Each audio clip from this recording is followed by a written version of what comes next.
Hello everyone, my name is Ahmad Rafendika Putra, and today we are going to talk about a very important topic. The topic is about anti-sexual violence. Our goal in this video is to understand what sexual violence is and how to prevent it, and we are can what can we do if we or someone we know experience it. Okay, let's go to the video about the sexual violence topic. Oke, topik yang akan kita bahas pada kesempatan kali ini adalah topik yang sangat penting, yaitu topik tentang kekerasan seksual. Dan jelasnya di sini adalah tentang stop kekerasan seksual, yaitu dengan judul berani bersuara, berani melawan anti kekerasan seksual. Oke, yang pertama-tama yang perlu kita bahas adalah penjelasan secara umum atau secara simpel apa itu kekerasan seksual. Nah, kekerasan seksual ini adalah segala bentuk tindakan atau sebuah perilaku yang bersifat seksual, namun hal ini dilakukan tanpa adanya persetujuan dari seseorang atau korban itu sendiri dan dapat menimbulkan trauma fisik, psikis, ataupun sosial kepada korban. Nah, bentuk umum dari kekerasan seksual yaitu pertama pelecehan verbal, seperti komentar atau lelucon seksual yang merendahkan, misalnya menyebut seseorang dengan panggilan yang bersifat seksual tanpa izin ataupun tanpa konsen dari mereka. Nah, yang kedua adalah sentuhan fisik tanpa izin atau tanpa konsen, seperti menyentuh bagian tubuh seseorang tanpa persetujuan, khususnya bagian vital ya. Contohnya memegang tanpa izin di tempat umum atau situasi yang nggak pantas. Nah, yang ketiga atau yang paling parah yaitu pemaksaan hubungan seksual tanpa adanya izin dari korban atau persetujuan dari korban.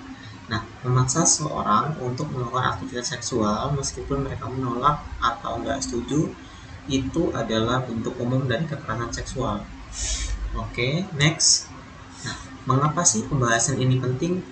Nah, pembahasan ini penting karena kampanye anti kekerasan seksual itu ada beberapa alasan mendasar yang mempengaruhi individu dan masyarakat secara keseluruhan. Ini bukan tentang kita mencegah tindak pidana, tapi juga membangun lingkungan atau masyarakat yang lebih aman, adil, dan beradab, serta membuat masyarakat itu sendiri aware atau paham tentang pentingnya kampanye anti kekerasan seksual. Nah, apa sih dampak yang dirasakan dari kekerasan seksual? Nah, dampak yang terjadi pada korban itu dibagi menjadi banyak hal. Yang pertama, yaitu secara fisik. Korban itu bisa mengalami cedera tubuh, infeksi menular seksual, atau kehamilan yang tidak diinginkan. Nah, umumnya ini terjadi pada wanita. Pada kasus-kasus pemerkosaan atau pelecehan seksual dengan paksaan atau tidak ada konsen dari korban, nah itu akan merugikan korban karena banyak sekali kasus-kasus hamil di luar nikah itu terjadi karena tindak asusila atau tindak pemerkosaan. Nah, ini terjadi dan pastinya sangat-sangat mencederai atau merugikan korban. Nah, selanjutnya, jika pelaku ini memiliki penyakit seksual atau penyakit seperti HIV yang menular, nah maka itu juga akan merugikan korban. Oke, yang kedua, kekerasan seksual akan menimbulkan dampak psikis bagi korbannya. Dampaknya termasuk trauma, kecemasan, depresi, gangguan stres pasca trauma atau biasa dikenal dengan PTSD, hingga rasa bersalah atau rendah diri yang berkepanjangan.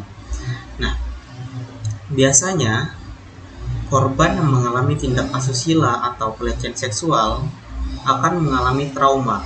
Mereka tidak akan bisa move on atau tidak akan bisa lepas dari bayang-bayang kekerasan seksual tersebut. Dimanapun mereka berada, mungkin saat mereka sendiri, mereka akan teringat terus dengan kekerasan yang mereka alami, dan ini biasanya akan berlanjut ke depresi. Mereka biasanya akan depresi dan akan stres karena merasakan tindakan yang seharusnya tidak terjadi pada mereka. Nah, lalu biasanya jika korban tidak memiliki support atau tidak memiliki dukungan moral yang didapat dari keluarga ataupun orang-orang terdekat, maka biasanya korban akan merasa bersalah pada dirinya sendiri. Mereka akan merasa bahwa dirinya adalah suatu hal yang rendah, dan mereka seringkali depresi dan merasakan diri menyalahkan diri mereka sendiri. Nah, dampak yang ketiga yaitu dampak secara sosial. Korban sering menghadapi stigma, isolasi, atau penolakan dari lingkungan yang bisa mengganggu hubungan sosial, karir, atau kehidupan sehari-hari.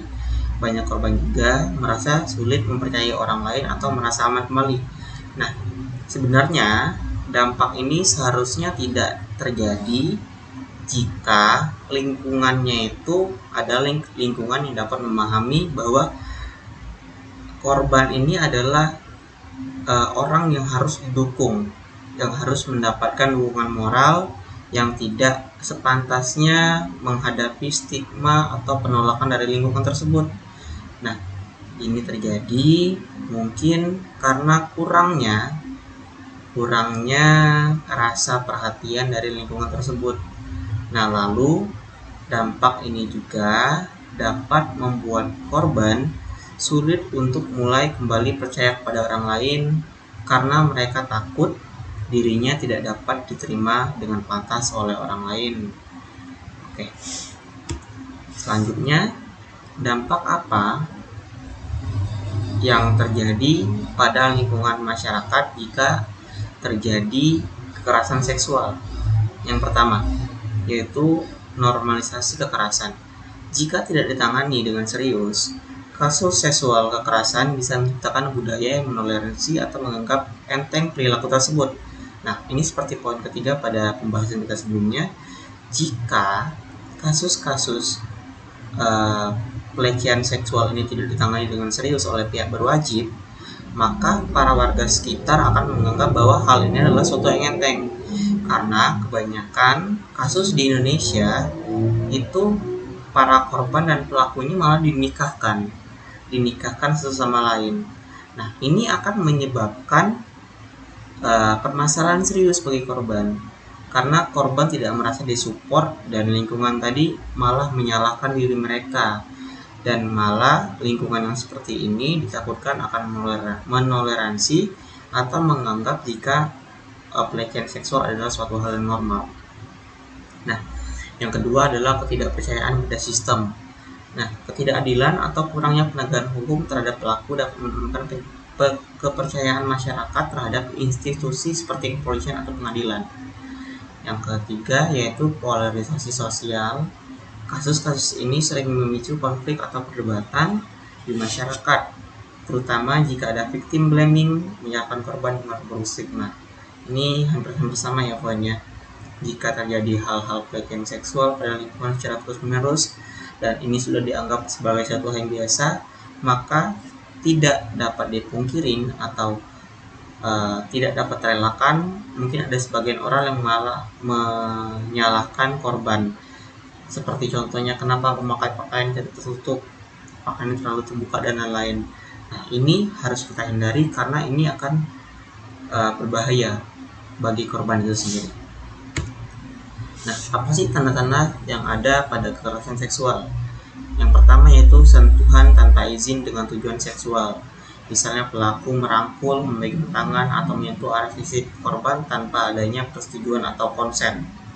Yang kedua yaitu candaan atau lelucon seksual yang merendahkan korban. Pelaku di sini seringkali melontarkan komentar atau candaan yang bersifat seksual dan memberikan atau merendahkan korban baik disengaja maupun tidak, baik sadar maupun tidak. Yang kedua yaitu street harassment atau pelecehan di tempat. Nah, ini biasanya pada Indonesia masih sering terlihat.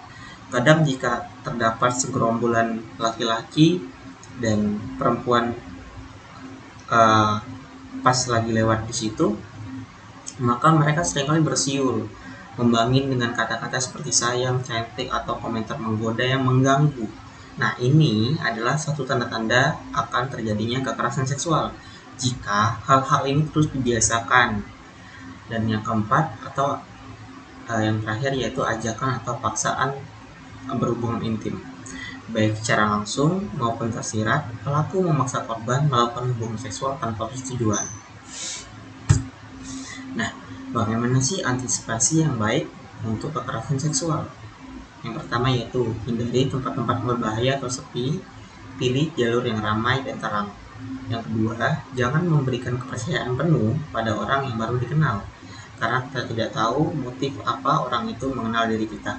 Yang ketiga, hindari obrolan yang berbau seksual dan komunikasikan batasan pribadi dengan jelas. Yang keempat, kuasai ilmu bela diri dasar untuk melindungi diri sendiri. Nah, yang kelima, berani bersikap tegas dan percaya diri. Jika kita tidak konsen tentang perilaku yang diberikan orang itu kepada kita, maka kita harus berani bersikap no atau tidak. Yang terakhir yaitu persiapkan alat pelindung diri seperti semprotan cabai atau alat strom. Oke. Nah, bagaimana sih peran kita sebagai suatu individu dalam suatu lingkungan demi menciptakan lingkungan yang aman? Nah, yang pertama itu memberikan edukasi, pendidikan, dan sosialisasi yang baik mengenai pencegahan kekerasan seksual, penguatan peran keluarga dan sekolah, peningkatan kesadaran dan peran komunitas, pendekatan layanan kesehatan dan hukum.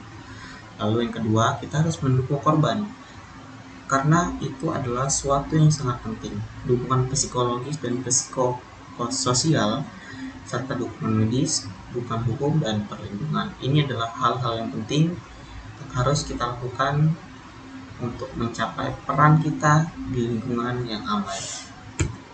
Baik, mungkin seperti itu saja penjelasan dari saya, and I think it's just for today for the topic sexual violence. I hope we can know about sexual violence and we can help the people who experience it.